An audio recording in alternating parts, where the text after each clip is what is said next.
जय Hind my dear students. कैसे हो आप? आई होप कि आप अच्छे होंगे।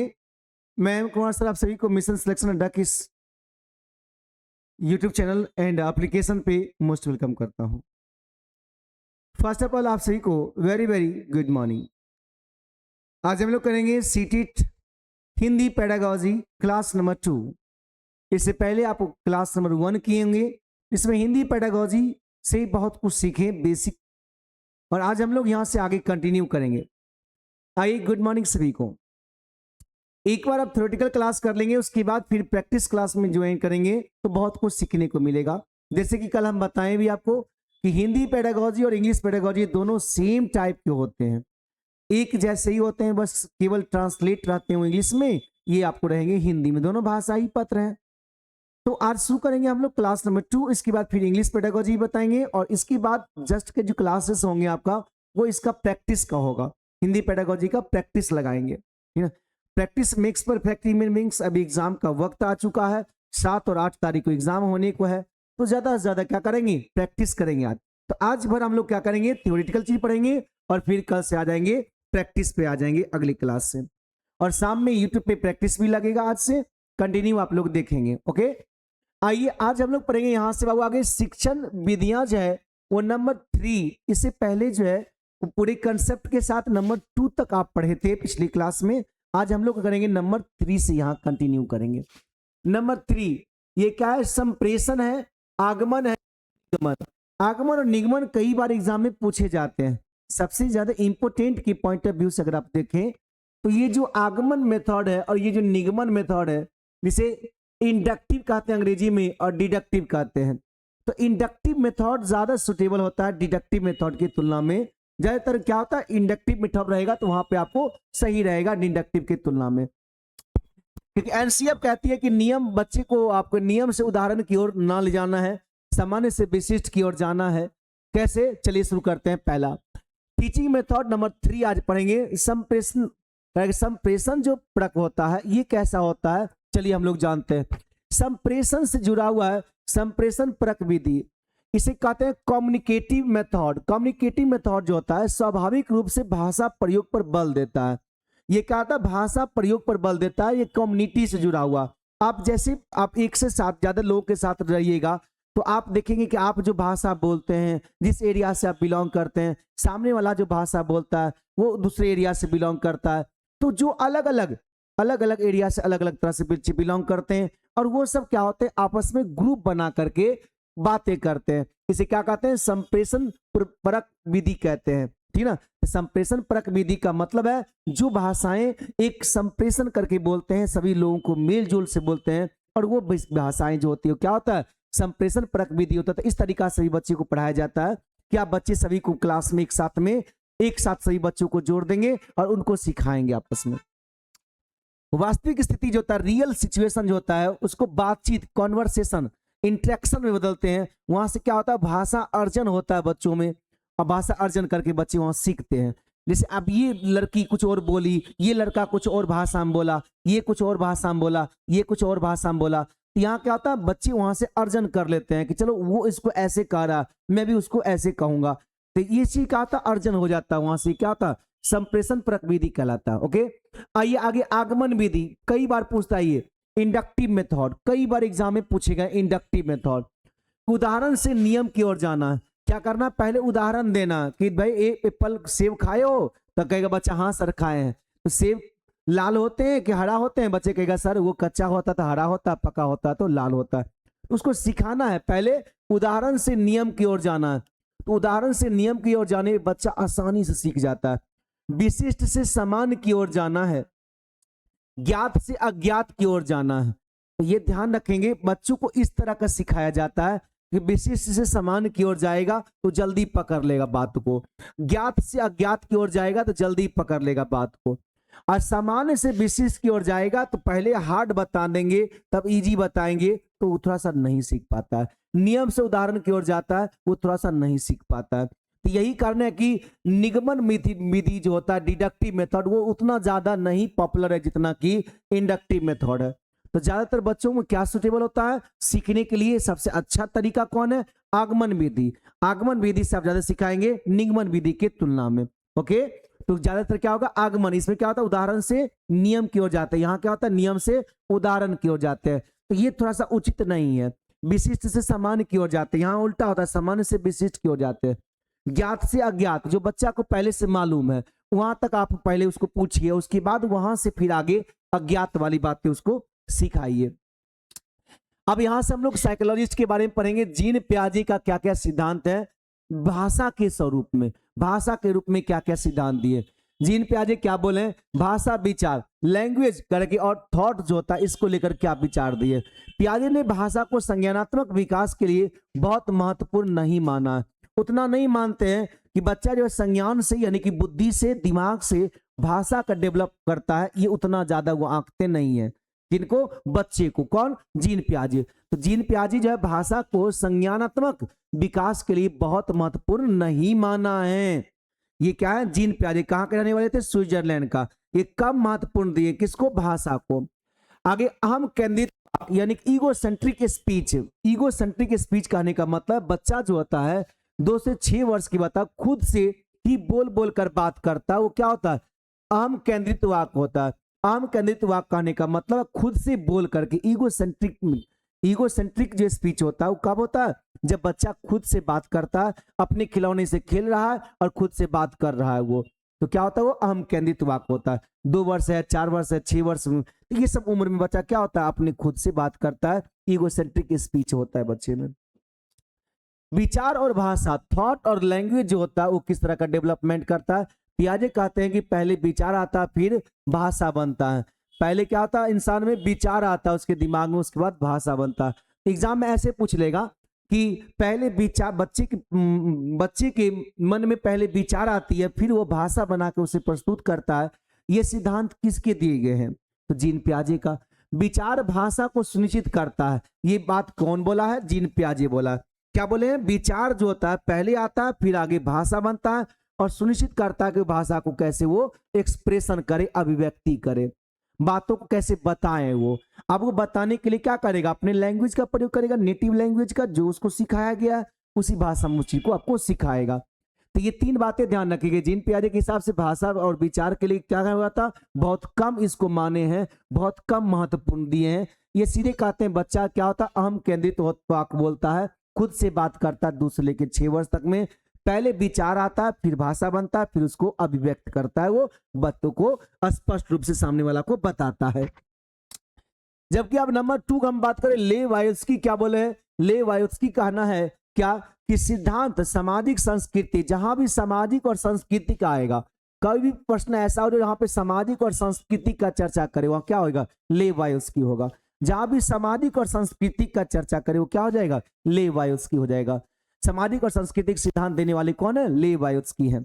ये क्या किए? ये महत्व दिए सीखना को, कि आदमी लर्निंग करेगा, बालक भाषा अपने परिवेश से अंतः क्रिया इंटरेक्ट करके करते हुए सीखता है। यानी कि अपने परिवेश में जहां रहता है वो समाज में, उस समाज में परिवार में लोगों से इंटरेक्ट करता है, लोगों के साथ रहता है, उसके साथ तालमेल करता है और वहां से जो सीखता है। ये बात किसने कहा? लेवायोस्की ने कहा है। उसके बाद कहें कि महत्व इंपोर्टेंस क्या दिए भाषा को? भाषा मानव का सर्वश्रेष्ठ यंत्र है। ये क्या है? सबसे मोस्ट सुपीरियर टूल है ये, जिससे ज्ञान का निर्माण होता है। भाषा से ही क्या होता है? ज्ञान का निर्माण होता है। ये बात कहने वाले कौन है? ये साइकोलॉजिस्ट लेवायोस्की है। तो ये सब प्रश्न बना के पूछेगा कि भाषा जो होता है ज्ञान का निर्माण करता है, सर्वश्रेष्ठ टूल के तरह है भाषा। ये बात किसने कहा? लेवायोस्की ने बात को बोला है। निजी भाषा, प्राइवेट स्पीच किसे कहते हैं? बालक का संज्ञानात्मक विकास में सहायता होती है प्राइवेट स्पीच। खुद से वो सोचता है, बोलता है। यही प्राइवेट स्पीच को ईगोसेंट्रिज्म स्पीच कहते हैं। अहम केंद्रित वाक्य बोले हैं जीन पियाजे ने। तो जीन पियाजे बोले क्या? इसको अहम केंद्रित वाक्य। और लेवायोस्की क्या बोले हैं? इसको प्राइवेट स्पीच। प्राइवेट स्पीच है वो खुद को निजी भाषा के रूप में बात करता है, अपने से बात करेगा, अपने से वो चीज को बोलेगा, अपने से सुनेगा, अपने से आगे बढ़ेगा। तो सामाजिक अंतर क्रिया जो था, सोशल इंटरेक्शन करता है भाषा का संज्ञानात्मक विकास के लिए। ये सिद्धांत किसने दिया? लेवायोस्की ने दिया। अगले हम लोग बात करें नेक्स्ट आगे वायोत्स्की भाषा के रूप और विकास विचार कैसे बताए, इसको लेकर के बात करेंगे। आइए अंतरीकरण, पहला क्या बताएं, अंतरीकरण। जो इंटरलाइजेशन होता है बच्चों में वो कैसे सीखता है। भाषा के थ्री पक्ष वाला चीज है, थ्री फॉर्म्स ऑफ लैंग्वेज उन्होंने दिया। कैसे बच्चा पहले क्या होता है, कुछ कुछ जो है बबलिंग करता है, फिर आगे क्या होता है प्राइवेट स्पीच करता है, फिर 6 वर्ष के बाद वो सोचने लगता है, थिंकिंग करने लगता है, विचार प्रकट करने लगता है। तो पहला कार्य यहाँ पे इंट्रालाइजेशन कहना, यानी कि बालक बाहरी वातावरण के अवलोकन को आत्मसात करके सीखता है। जो बाहरी वातावरण है, जैसे यहाँ पे सभी लोग बैठे हुए हैं, अभी लोग क्या बात कर रहे हैं, इसको ये क्या कर रहा है, आत्मसात कर रही है। आत्मसात करने का मतलब है कि अपने से उसको चीज को समझ रही है कि क्या बात हो रहा होगा, कैसे बोल रहे हैं ये सब, कैसे स्टाइल, जिस स्टाइल में आप कोई चीज कह रहे हैं, पेश कर रहे हैं, उसी को सेम टू सेम कॉपी कर लेती है वो, और कॉपी करके फिर उसको बोलती है। क्या कहते हैं, आंतरिकरण। अपने आप से, मन से उसको सोचना, प्रकट करना, वो चीज को आंतरिकरण करते हैं ये बच्चे। भाषा के त्रिपक्ष, 3 पक्ष क्या होता है थ्री फॉर्म्स में। पहला सामाजिक वाक्य होता है, 2 वर्ष के लिए में सामाजिक वाक्य होता है। निज वाक्य होता है कितने, 3 से लेके 6 वर्ष में। और 6 वर्ष के बाद जो होता है वो आंतरिक मौन वाक्य होता है, यानी कि बच्चा इनर स्पीच, अपने मन में जो चीज सोचता है, थिंकिंग करता है, उसको इमेजिन करता है, वो कल्पना कर लेता है। कब, 6 वर्ष के बाद इमेजिनरी चीज करना शुरू कर देता है। इसे कहेंगे कि चलो तुम जब जाओगी, जब आगरा ताजमहल देखने, तो वहां क्या करोगे, तो इमेजिन करना शुरू कर देता है वो, आंतरिक अपना मौन वाक्य को प्रस्तुत कर लेता है वो। तो ये ध्यान रखेंगे, ये क्या है, भाषा के 3 पक्ष है। विचार कैसे प्रकट होता है बच्चों में, थॉट कैसे, लैंग्वेज पहले होता है, पहले भाषा, और भाषा से क्या बनते हैं बच्चों में, विचार बनते हैं। शुरुआती सालों में भाषा और विचार स्वतंत्र होते हैं, बाद में चल क्या होता है, मिल जाता है। पहले क्या होता है, भाषा और विचार दोनों में बच्चा का अंतर नहीं होता है, बाद में आगे चल क्या होता है, दोनों मिल जाता है, और मिल करके भाषा ही विचार है, विचार ही भाषा है। किसी न किसी भाषा आधारित ही विचार को प्रकट करते हैं। आइए आगे बात करें नेक्स्ट में। अब नोम चॉम्स्की जो साइकोलॉजिस्ट थे, उन्होंने क्या कहा इनके बारे में, ये ही एलएडी खूब पूछता है परीक्षा में।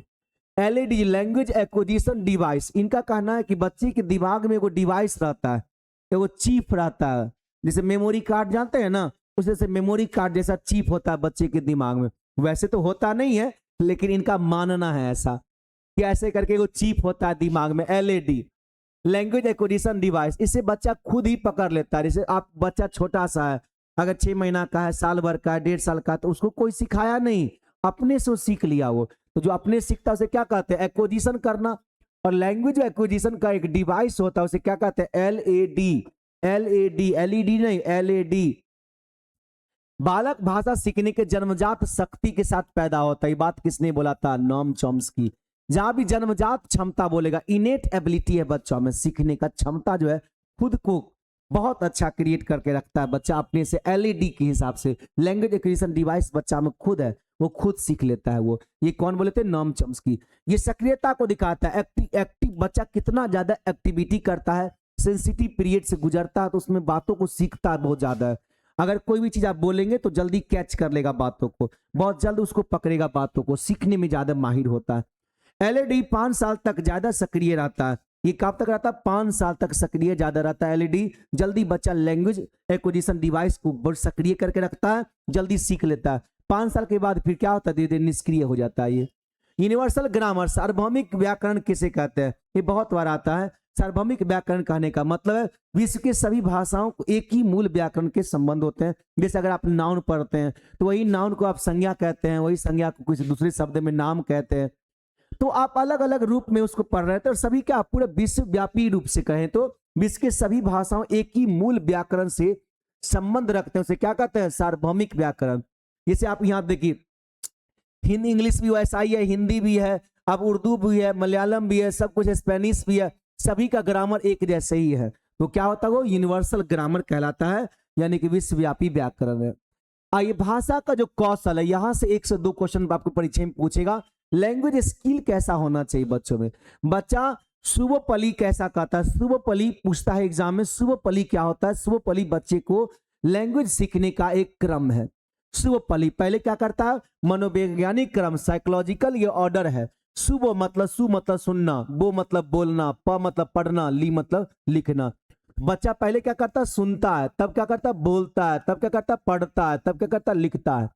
तो पहले छोटा बच्चा रहेगा घर में तो कुछ बोलेगा नहीं सर, खाली बात को सुनेगा, वो गौर से आपको देखते रहता है, सुनते रहता है, सुनता है।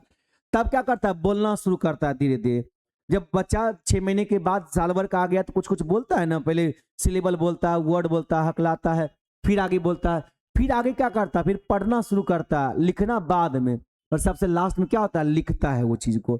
इसे क्या कहते हैं, शुभोपली, LSRW, ये पूछता है एग्जाम में, क्रम जरूर पूछेगा, सीक्वेंस पूछेगा, शुभोपली याद रखेगा, सुनना, बोलना, पढ़ना, लिखना। लिसनिंग करेगा, उसके बाद क्या करेगा, बोलना करेगा, फिर क्या करेगा, स्पीकिंग करेगा, तब क्या करेगा, रिटर्न करेगा। भाषा का यही कौशल है। एकीकृत अंतर संबंधित होते हैं, सब एक दूसरे के संबंध होते हैं, ऐसा नहीं कि जो मन वहां वो लगा दीजिएगा। कौशल वर्गीकरण, जो स्किल क्लासिफिकेशन होता है बच्चा में, वो कैसा होता है, रिसेप्टिव स्किल से बच्चा क्या होता है, प्रोडक्टिव स्किल की तरफ जाता है। पहले वो रिसीव करता है, इनपुट से आउटपुट, क्या रखिएगा याद यहाँ पे बाबू, इनपुट से आउटपुट, पहले इनपुट लीजिएगा तब ना आउटपुट दीजिएगा। अब इनपुट जाए नहीं करेगा, बच्चे को कोई चीज सिखाए नहीं, जो टीचर ये क्या करते हैं, पहले सिखाते हैं, इनपुट देते हैं, तब क्या लेते हैं, टेस्ट लेते हैं, आउटपुट होता है। तो इनपुट, तो उसके बाद आउटपुट। इनपुट क्या कहलाता है, रिसेप्टिव, जो क्या होता है, ग्रहात्मक होता है, ग्रहण करता है, और होता है अभिव्यक्तात्मक, मतलब अभिव्यक्त करता है बच्चा उस चीज को। सुनना और पढ़ना क्या होता है, लिसनिंग और रीडिंग दोनों क्या होता है, रिसेप्टिव है, और बोलना और लिखना क्या है, आपको प्रोडक्टिव है। तो रिसेप्टिव लेता है, प्रोडक्टिव प्रोडक्ट देता है, आउटपुट देता है, वो तो क्या देता है, आउटपुट देता है। पठन कौशल, रीडिंग स्किल क्या होता है, कैसे होता है, मौन पठन, आगे सस्वर पठन, ये कैसे होते हैं, चलिए एक नजर डालते हैं इस पर, फिर आगे हम लोग आएंगे प्रैक्टिस पर भी। मौन पठन क्या होता है, साइलेंट रीडिंग क्या होता है। तो साइलेंट रीडिंग कहने का मतलब है, बच्चा जैसे अब कभी बार होता होगा कि बोलता है लेकिन वो पढ़ता नहीं है, उस चीज को जोर से नहीं बोलेगा। जैसे आप पढ़ रहे हैं, बगल अगल में कोई और पढ़ रहा, तो ऐसे किस्म आप जोर से तो नहीं बोलते हैं, धीरे से बोलते हैं। तो ऐसे किस्म क्या होता है, मौन पठन, साइलेंट रीडिंग कहते हैं इसको। क्या कहता है वो, साइलेंट रीडिंग। साइलेंट रीडिंग में बच्चा क्या होता है, चुपचाप मौन से। कई बार होता है कि मम्मी उम्मी आपको डांटे भी होंगे कि तुम क्या पढ़ता है, चुपचाप बैठा है कि पढ़ रहा है कि नहीं पढ़ रहा है, ये सब क्या होता है, मौन कौशल होता है। बच्चों का ध्यान बेहतर होगा, इससे क्या होता है, ध्यान बेहतर होता है। चुपचाप लाइब्रेरी में पढ़ते हैं, कैसा पढ़ते हैं, लाइब्रेरी पढ़ते हैं, साइलेंट रीडिंग करते हैं आप। अब लाइब्रेरी में जोर जोर से बोल के पढ़िएगा, तगल बगल तो मारबो करेगा, कहेगा पगला है ये, डिस्टर्ब कर रहा हमको। कैसा पढ़ना है वहां पर, साइलेंट रीडिंग करके पढ़ता है। इसमें क्या होता है, ध्यान बेहतर होता है, ध्यान एकाग्रचित होता है। तेजी से पढ़ सकेगा और ज्यादा विषय पढ़ सकेगा अगर वो धीरे धीरे पढ़ता है, मौन होके पढ़ता है तब। तो यह ध्यान रखेंगे कि ज्यादा मौन पठन जो है, साइलेंट रीडिंग, वो ज्यादा बेहतर होता है बच्चों का। स्वस्वर पठन यानी कि लाउड रीडिंग, बच्चा जोर जोर से पढ़ता है, बच्चे का उच्चारण अच्छा होता है इससे। अब एग्जाम में ऐसे पूछेगा, बच्चे का उच्चारण किस पठन से अच्छा होगा, लाउड रीडिंग से, साइलेंट रीडिंग से। तो अपना दिमाग लगाना है कि बच्चा जोर जोर से बोल के पढ़ेगा तो वाजिब गलती होगा तो सर भी बताएंगे, मैडम भी बताएगी, है ना। सुनने और बोलने का कौशल अच्छा होता है किससे, आगे लाउड रीडिंग से। सुनने का, कोई जोर से बोलेगा तो कोई आदमी सुनेगा भी, और जोर से बोलेगा तो उस चीज को फिर अपने से वो बोल के भी दिखाएगा। और काफी बच्चे को रस आता है इसमें, इसलिए छोटा बच्चा को देखेंगे बार बार टीचर या मैडम क्लास में खड़ा करके कहते हैं चलो किताब पढ़ो, जोर जोर से पढ़ो किताब को। तो जोर जोर से क्यों पढ़ाते हैं, इससे बच्चा रस इंटरेस्ट लेता है उसमें बच्चा, ठीक है ना। बच्चा काफी इंटरेस्ट किसमें लेता है, स्वर पठन में। स्वर पठन में बच्चे को काफी इंटरेस्ट भी आता है और बच्चा काफी इसको पसंद करता है, स्वर पठन को बेहतर पढ़ना ज्यादा बच्चा यहीं से सीखता है। तो पहला क्या पढ़े आप यहाँ पे, साइलेंट रीडिंग, दूसरा क्या पढ़े, लाउड रीडिंग। तो साइलेंट रीडिंग ज्यादा बड़े बच्चे के लिए बेहतर है, अगर बड़ा बच्चा है तो उसके लिए साइलेंट रीडिंग है, और छोटा बच्चा के लिए क्या है, सुस्वर पठन है। तो छोटा बच्चा और बड़ा बच्चा दोनों पर ध्यान दीजिएगा, छोटा बच्चा के लिए ज्यादा लाउड रीडिंग, बड़ा बच्चा के लिए साइलेंट रीडिंग। आइए बाबू, लेखन कौशल के प्रकार, types of writing skill. Writing skill के कितने प्रकार होते हैं, राइटिंग स्किल के जो प्रकार होते हैं, पहला सुलेख, कैलीग्राफी, जो सुंदर सा लेख होता है क्या होता है, कैलीग्राफी। कितना सुंदर से लिखा है, सौंदर्य कला, कितना अच्छा से लिखा है ये। देखिए सुंदर लेख से लिखा गया जो बातें होता है उसे क्या कहते हैं, सौंदर्य कला को क्या ही कहते हैं, सुंदर लेख ही क्या कहलाएगा, कैलीग्राफी। OWS भी याद करवाते हैं ना, कैलीग्राफी, सुंदर लेख, ब्यूटीफुल राइटिंग। और सूत्र लेख होता है, इसे क्या कहते हैं, डिक्टेशन कहते हैं। वर्तनी, वर्तनी जो आप सीखेंगे बच्चापन में, जब मास्टर साहब लिखवाए होंगे, स्पेलिंग अशुद्धि को दूर करने के लिए क्या होता है, सूत्रलेख होता है। सूत्रलेख कई बार बचपन में लिखाते, लिखो विद्यालय, लिखो पुस्तक, लिखो शिक्षक। तो जैसे आप बचपन में खूब लिखवाए होंगे डिक्टेशन, याद होगा ना मास्टर साहब, इंग्लिश में भी लिखवाते होंगे और हिंदी में भी लिखवाते होंगे। वर्तनी सुधारने के लिए, अशुद्धि के लिए कैसा लिखाते हैं, डिक्टेशन लिखाते हैं।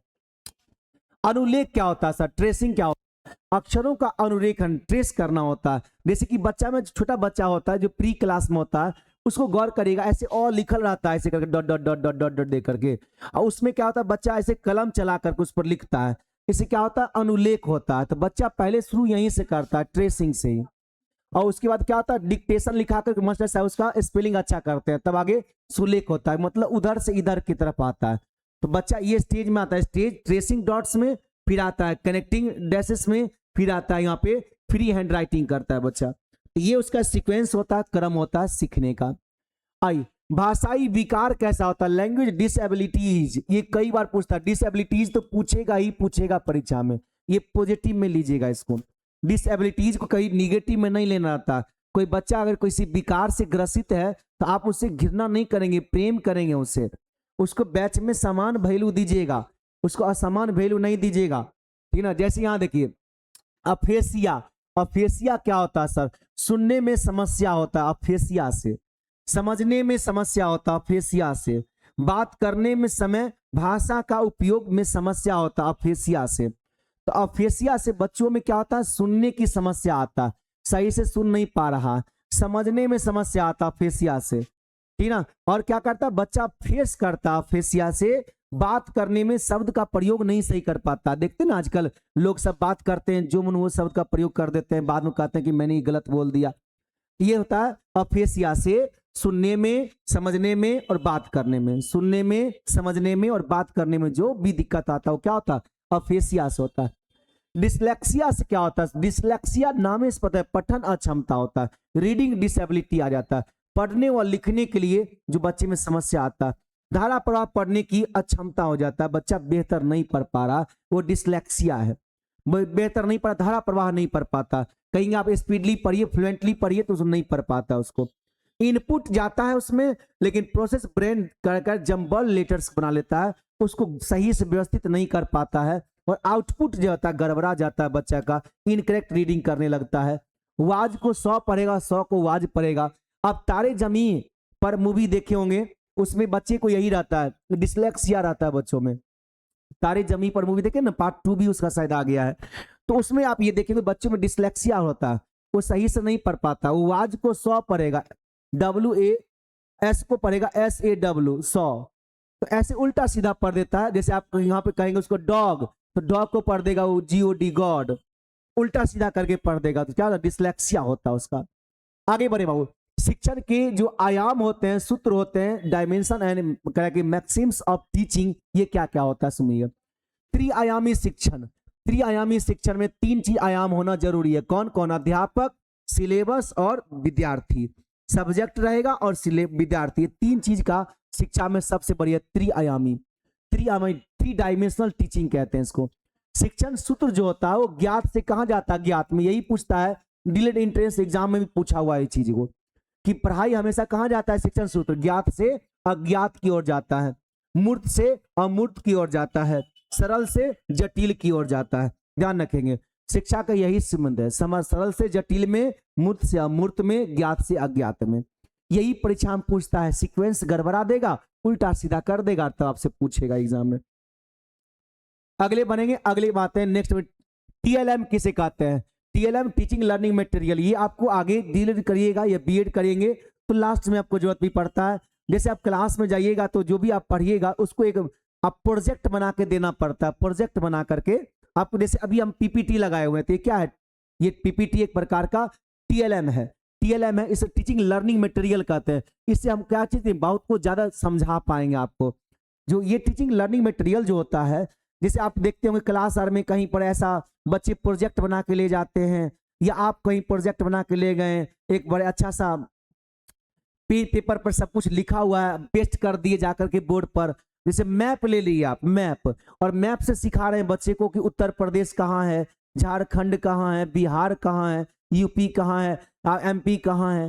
तो इससे क्या होता है, बच्चा जल्दी सीख जाएगा। और वैसे आप अपने से हवा में सिखाएंगे उसको उंगलियों से, तो कैसे सीखेगा वो। तो जो मैप लेके जो बच्चे को सिखाए ना, वही क्या हुआ, मैप, टीएलएम हुआ। टीएलएम टीचिंग लर्निंग मटेरियल हुआ।